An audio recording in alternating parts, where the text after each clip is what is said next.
If the scale goes up and you feel like you failed, or if you've ever thought weight loss just does not work for my body, then this video is for you. Because most people do not fail diets because of calories. They fail because nobody prepares them for what the scale actually does. And this is how I lost 13 kilos without obsessing over every weigh-in and every single thing that I do.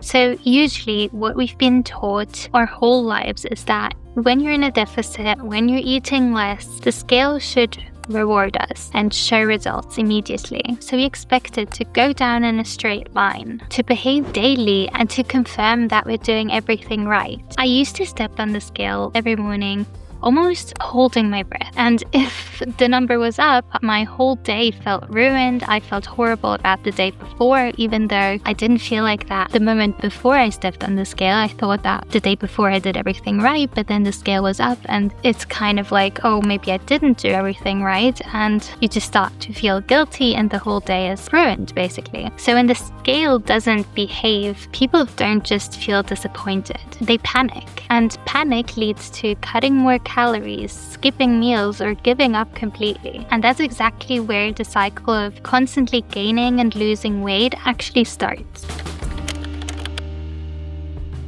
So most people think that the scale measures fat loss, but the scale doesn't really measure fat loss. It just measures the total body weight in that exact moment in time. And there is a lot of things that make up body weight, which you basically do not have any control over. The first one is water, which goes up especially after salty foods or travel. Then also inflammation, which isn't anything bad because it comes from workouts, it comes from soreness, or also being sick, but that just fluctuates and might cover up your fat loss. Then also digestion, of course, what's literally still inside your body. Hormones, especially for women during the cycle. I mean, the whole month looks completely different and you literally cannot compare 2 points in your cycle from the month before and this month at different times in the cycle because the weight is completely different and you would not see progress that way. Then the last point would be stress and sleep, which nobody thinks about, but those really impact the scale weight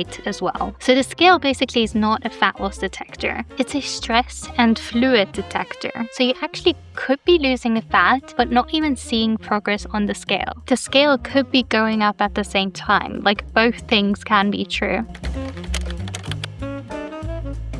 Staying at maintenance or not trying to lose weight is very scary for a lot of people. I was there too, because usually it just looks like nothing is happening and you're just not progressing the way that you want to. And when you've spent years trying to fix your body, trying not to lose weight almost feels wrong. So people usually just skip maintenance and go right into another deficit, but that usually does more harm than good because you burn out, you don't even know what you're doing, what is working and what isn't, and you end up just giving up and losing motivation because something is not working and you don't know what. Because trying to lose weight without knowing your maintenance is like trying to save money without even knowing your income. You don't know what's realistic, you don't know what's sustainable, and you don't know when you're actually doing fine and should just continue doing what you're doing, and then you would just get to your result, even though you might not see it immediately. Maintenance is literally where you and your body learn this amount of food is safe, I'm not being starved, and I can still lose weight later.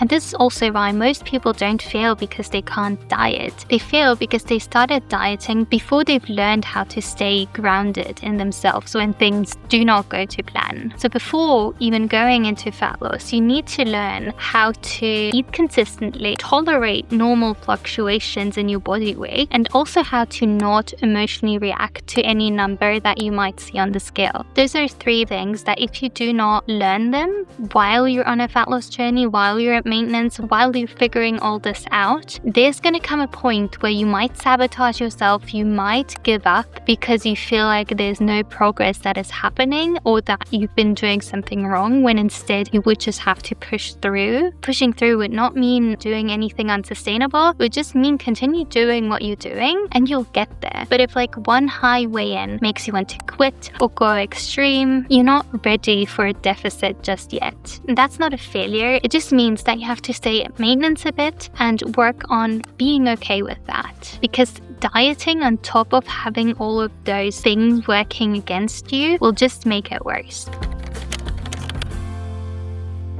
So if you're doing this alone and want fat loss to actually stick, this is what I'd do instead. I would do 3 to 4 weeks of consistently eating at maintenance, and you can figure out your maintenance calories by going to a TDEE calculator. I'll leave one in the description box below, but be aware that they will not be completely accurate. What I will suggest is take that as a guideline, put in all of your data, put in how active you are during the day, and take it as your guideline, and then eat according to those calories, and then figure out if you're actually gaining weight, losing weight, or staying the same with those amount of calories over these 3 to 4 weeks. If you're gaining weight, you reduce a little bit. If you lose a bit of weight, you add a few calories. I would always suggest about 50 to 100 calories to figure out where your maintenance is. And during those 3 to 4 weeks, you figure out where your baseline actually lies, so that when you go into deficit afterwards, you know where your start is. You know your income, basically. So you know what to take away from it so that you can lose weight. But then I would, during this phase, also have quite similar meals in the sense that you have easy meals that are easy to prepare and quick, that you don't have to think about too much, just to make it easier on yourself. Of course, don't eat the same thing every single day if you don't like that. I would not like that either. That's not what I'm saying here. I'm just saying to have a few simple meals that you know how to make, just to make it easier on yourself. But don't cut anything out. Don't try to restrict yourself too much. The only thing that is needed to lose weight is to eat fewer calories that you consume, but that's not even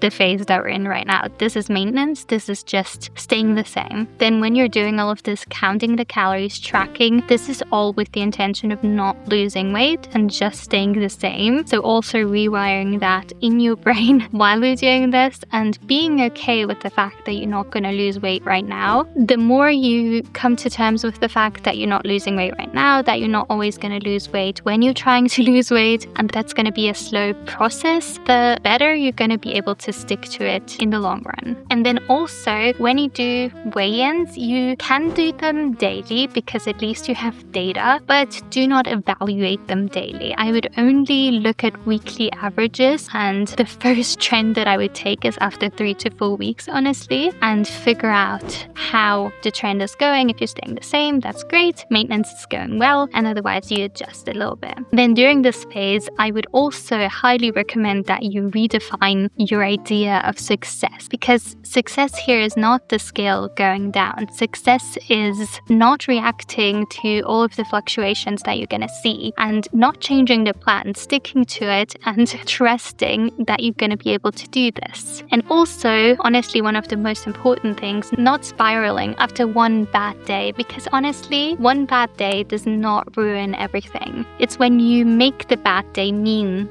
way too much, that's when you're gonna give up. But basically here you're not dieting yet, you're just building consistency. So if you're not okay with maintenance or fluctuations yet, going more extreme won't fix that. It will just make the rebound worse. And that doesn't mean that you're weak or that you're incapable, it just means that you're human, because your body was literally designed to do this. So if this helped, you probably like the video that I made about consistency and why most people fall off track. So I'll link it on the screen right here, and I hope this made things a little clearer, and I hope that I see you in my next video. Bye!